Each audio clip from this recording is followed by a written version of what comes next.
Ateizmą galima suprasti bent dviem prasmėm.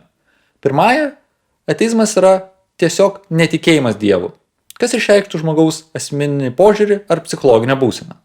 Antroji, daug stipresnė prasmė, kad ateizmas yra teigimas, jog Dievas neegzistuoja.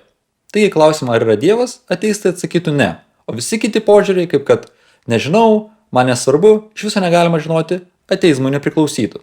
Gal skirtumas ir netrodo žymus, bet antruoju atveju ateistai kažką teigia apie Dievą, pasaulio sandarą ir panašiai. Taigi, ar šiuo antruoju atveju ateizmas galima būti laikomas religija? Kartais ateizmo kritikai mėgsta priskirti daugiau savybių, kad ateistai būtinai yra materialistai, lenistai, marksistai ir nori išnaikinti visą religiją, bet su tokiu apibūdinimu jau ženkliai persistengiama. Religiją apibrėžti, bent jau žiūrint į krikščionybę ir islamą, atrodo gana lengva. Tai yra tikėjimas antgamtinė būtybė, tam tikri šventi objektai, ritualai, moralinis kodas. Ir gana savaime suprantama, kad ateizmas šitų dalykų neturi.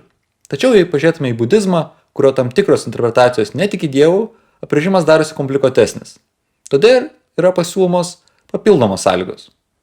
Religija pateikia tam tikrą paaiškinimą apie žmogaus gyvenimo tikslą, nurodo galimybę tam tikros transformacijos ir kaip tą transformaciją gyventi.